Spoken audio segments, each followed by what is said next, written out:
Guys खुशखबरी है, सूर्या भाई ने पैट कमिंस की टीम के अगेंस्ट सेंचुरी मार के उनको हरा दिया।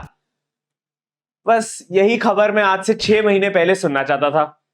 थोड़ा लेट नहीं हो गए सूर्या भाई? भाई देखो, मैंने कल अपनी वीडियो में एंड में बोला ही था कि अब टीम टूर्नामेंट से बाहर हो चुकी है, तो सूर्या भाई की सेंचुरीज पक्का है। कैप्टनसी दे रहा हूँ सूर्या भाई को और वाइस कैप्टन के लिए क्लासन के साथ जा रहा हूँ। सूर्या भाई टीम बाहर हो चुकी है, मैं तो कहता हूँ अब 3 मैच में 3 सेंचुरीज बनती है। नहीं भाई, मजाक कर रहा हूँ। फुल क्रेडिट टू सूर्या भाई, पैट कमिंस को साइलेंस कर दिया इस बार, वो भी एकदम तब जब हैदराबाद के लिए विन बहुत इंपॉर्टेंट होने वाली थी। एंड जिस भी सिचुएशन में आई हो, सेंचुरी तो सेंचुरी होती है भाई। बंदा एक्सेप्शनली अच्छा तो खेला है कल, टीम की इज्जत बचा ली, एसआरएच को हम्बल कर दिया और बड़ी टीम के अगेंस्ट परफॉर्म करा है। बच गए सूर्या भाई। ये तो नॉन स्ट्राइकर एंड पे तिलक वर्मा था, इसीलिए तो सेंचुरी पूरी हो गई। हार्दिक भाई आ जाते तो इसकी गारंटी मैं नहीं दे सकता। देखो 173 का टोटल, ऑलमोस्ट 17 ओवर में चेस कर दिया और सिंगल हैंडेड चेस थी, तो फुल डोमिनेशन से सूर्या ने मैच तो जिताया है। अब आई जस्ट होप कि भाई सूर्या भाई यही फॉर्म T20 वर्ल्ड कप में भी कंटिन्यू करे और उसके बाद हमारी टीम को इंपॉर्टेंट मैचेस जिताए, ताकि मुझ जैसे ट्रोलर्स को वो रॉन्ग प्रूव कर पाए। और भाई मुझसे ज्यादा खुश कोई नहीं होगा अगर सूर्या भाई मुझे रॉन्ग प्रूव कर देंगे। वैसे जैसा इनका टॉप ऑर्डर खेला है, लग तो नहीं रहा था इनको मैच जीतना था, पर लगता है सूर्या भाई ने आज की रोहित शर्मा वाली मीटिंग मिस कर दी थी, इसलिए गलती से मैच जिता दिया। खुशी की बात तो यह है कि जो बैट्समैन हमारी वर्ल्ड कप में टॉप ऑर्डर में खेलने वाले हैं, यानी विराट, रोहित, सूर्या और जायसवाल, इन सब ने इस आईपीएल में एक सेंचुरी लगा दी है। दैट मींस एक अच्छा कॉन्फिडेंस तो आ ही गया है और यही बस कैरी कर रहा है वर्ल्ड कप में। पर ये इंडिया की वर्ल्ड कप वाली नई जर्सी देख के सारा कॉन्फिडेंस खत्म हो जाता है। देखो कल एडिडास ने इंडिया की T20 वर्ल्ड कप वाली नई जर्सी अनवील करी है, जो कि कुछ ऐसी दिख रही है। And I think her fan का यही सवाल है इस समय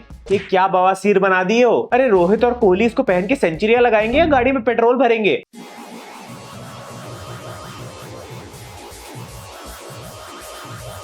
चलो अच्छा है, परफॉर्मेंस छुपाने के लिए कुछ तो मिला हमें। बोल देंगे परफॉर्मेंस ज्यादा खराब तो इस बार जर्सी थी। नहीं मतलब एक बार इस जर्सी को देख लो यार, तुम्हारी इंस्पिरेशन क्या थी? Surf Excel. मैंने तो अपने इंस्टाग्राम ब्रॉडकास्ट पे बोला था भाई, इससे अच्छा तो 2019 वाली ऑरेंज और ब्लू वाली जर्सी थी, जिसको हम पहले इतना हेट कर रहे थे। मुझे तो भाई वो दे दो, वो ज्यादा बेटर लग रही है इस समय। नहीं मतलब कम से कम उसके कलर्स तो थोड़े ठीक ठाक थे। और इस साल ओडीआई वर्ल्ड कप के लिए इतनी प्यारी जर्सी बनाने के बाद यहाँ कैसे हग रहे हो तुम? अच्छा हुआ भाई मैंने T20 की वो ब्लीड ब्लू वाली जर्सी खरीद रखी है, मैं तो वही पहनने वाला हूँ।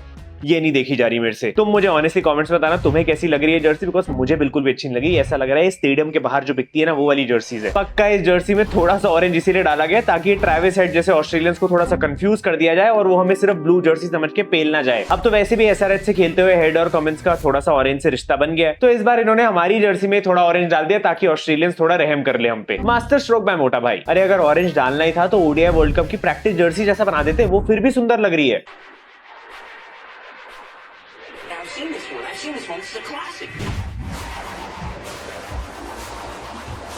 देखो मैच की बात करें तो रोहित शर्मा का फॉर्म थोड़ा टेंशन तो दे रहा है, मुझको नहीं हार्दिक पांड्या को। हमें तो पता है कि उनका एल बना है पांड्या की कैप्टनसी में रन। नहीं मतलब अगर तुम मुझे ऑप्शन दोगे कि इन सांप जैसे ओनर्स के लिए रन बनाने या फिर एसी में बैठ के वड़ा पाव खाना है, तो मैं वड़ा पाव ही चूज करूंगा। तो रोहित भाई नो टेंशन, आप रन बचा के रखो वर्ल्ड कप के लिए। बट अगर हम जोक्स हटा के थोड़ा सा प्रैक्टिकली और सीरियसली बात करें तो भाई रोहित शर्मा का फॉर्म कंसर्निंग तो है। एंड अभी पिछली 4-5 इनिंग्स देख के तो लग रहा है कि बंदा और ही खराब खेल रहा है। मतलब उस सेंचुरी के बाद कुछ ज्यादा पॉजिटिव्स आए नहीं है। उससे पहले एटलीस्ट हम क्विक फायर 30s-40s तो देख पा रहे थे। 6-8-4-11-4 ये रोहित शर्मा के पिछली 5 इनिंग्स के स्कोर है, जो कि बिल्कुल अच्छे नहीं लग रहे। रोहित भाई ज्यादा थोड़ी मांग रहे हैं, बस इसमें 40-50 रन ऐड करके बनाने हैं। चलो इतना कर दो कि बचे 3 मैच में 150 लगा के हमें इतना बता दो कि भाई वर्ल्ड कप में फॉर्म सही रहेगा। हम समझ जाएंगे कि अभी जान के परफॉर्म नहीं कर रहे।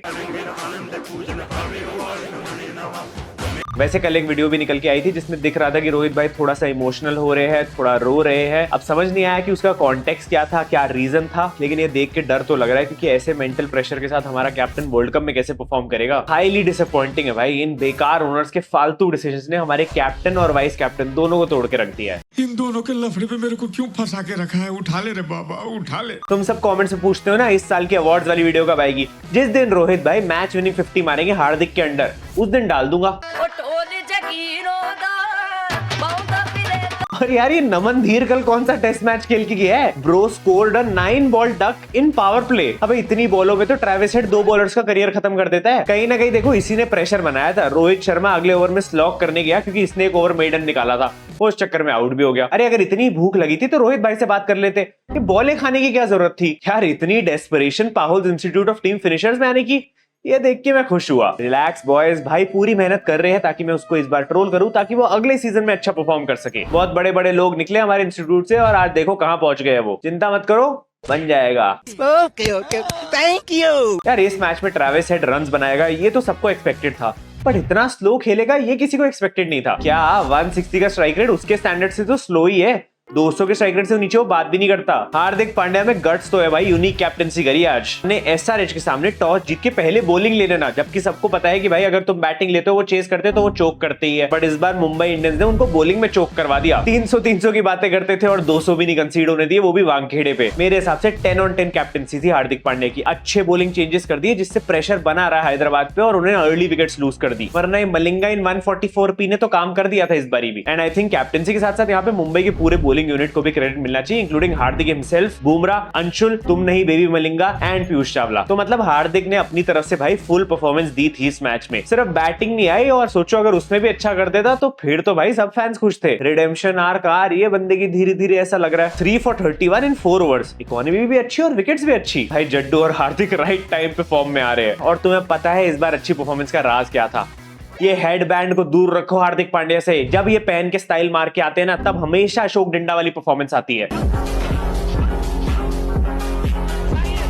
और ये अंशुल को कहां से लेके आया है भाई, क्या परफॉर्मेंस देके गया बंदा। 2 बारी ट्रेविस हेड को आउट कर गया। हाँ वो अलग बात है कि पहली बार बेचारा अनलकी रहा, नो बॉल हो गई, और सेकंड टाइम वो नकली मलिंगा ने ड्रॉप कर दी एंड एंड में भाई को मयंक अग्रवाल की विकेट से काम चलाना पड़ा। लेकिन फिर भी भाई डेंजर लग रहा था बंदा। वो अंशुल भाई आपसे एक फेवर चाहिए था, आप इंडिया के बॉलिंग कोच बन जाओ इस वर्ल्ड कप के लिए। वो बुमराह वगैरह को टिप्स देने हैं कि कैसे आउट करना है इस हेड को। नहीं मतलब एक बारी तो तुक्का होता है, 2 बारी कर दिया बंदे ने तो मजाक नहीं है। बुमराह एज यूजुअल भाई एक्सेप्शनल, पर्पल कैप वापस मिल गई, विकेट भी निकाल ली और इकोनॉमी फिर से अंडर 6। इससे कुछ समझे ना मन भाई, अगर T20s में टेस्ट वाली परफॉर्मेंस देनी है तो वो सिर्फ बॉलर्स को देनी होती है, आपको नहीं देने की जरूरत। वैसे आज तो जूनियर बुमराह भी आया हुआ था मैच देखने पापा को परफॉर्म करते हुए। मैं तो सोच रहा था बेबी बुमराह से एक आध ओवर ही डलवा लेना चाहिए था, बंदा विकेट निकाल लेता। एटलीस्ट बेबी मलिंगा से तो बेटर बॉलिंग कर ही लेता। पैट कमिंस के पास आज चॉइस थी वायलेंस करने की पिच पे, लेकिन बंदे ने सोचा टूर्नामेंट को थोड़ा इंटरेस्टिंग बनाते हैं। भाई इसके इंटरव्यूज देखोगे, इसका कॉन्फिडेंस देख के तुम्हें लगेगा हम क्या कर रहे हैं जिंदगी में, सारे जवाबों में अपनी हर टीम को जिता रहा होता है ये। लेकिन आज जब उसने मयंक अग्रवाल को प्लेइंग 11 में डाला तो मैं समझ गया था कि भाई का आज जीतने का मूड नहीं है। और इस बार पैट कमिंस को क्राउड को साइलेंट करने में मेहनत भी नहीं करनी पड़ी। उनकी बैटिंग इतनी खराब थी कि क्राउड खुद ही साइलेंट हो गया था, कोई मजा ही नहीं आ रहा था, सब सो रहे थे। वर्ल्ड कप में ना सिलेक्ट होने के बाद किसी का मन ही नहीं लग रहा परफॉर्म करने का। अभिषेक शर्मा को ही देख लो, पहले इस मूड से आता था जैसे 10 ओवर मैच खत्म कर देगा, अब 10 बॉल लगती है इसकी इनिंग्स खत्म हो जाती है। बट फिर इस पैट कमिंस ने आके दिखा दिया कि भाई ऑस्ट्रेलियंस नेवर गिव अप। खुद आके इसने रन बनाए टीम के लिए एंड में, ताकि थोड़ी सी इज्जत बनी रहे। और इसका मुंबई के अगेंस्ट तो कुछ है भाई, वही नाम में इंडियंस ब्लू जर्सी। तो पहले भी केकेआर के लिए 14 बॉल 50 बना चुका है मुंबई के अगेंस्ट, और इस बार भी 35 रन मार दिए इसने। बट ठीक है, इन दी एंड अच्छा लगा कि वो टीम जीती जिसमें हमारा कैप्टन और वाइस कैप्टन था। देखो इस हार के बाद टॉप 4 की रेस हीट अप तो हो चुकी है। अब समझ में नहीं आ रहा कि कौन 4 टीमें जाने वाली है। 2 टीम तो ऑलमोस्ट कंफर्म्ड है, केकेआर और आरआर, बट बाकी की 2 कौन हो सकती है भाई। सब लोग रेस में अभी, मुंबई और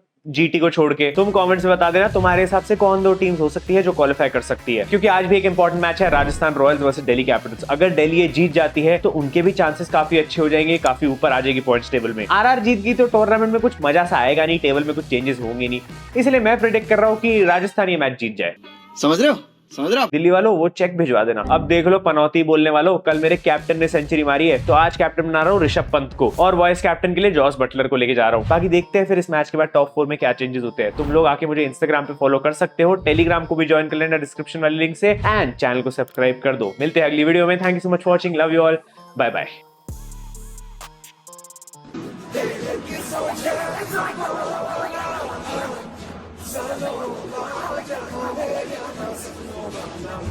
But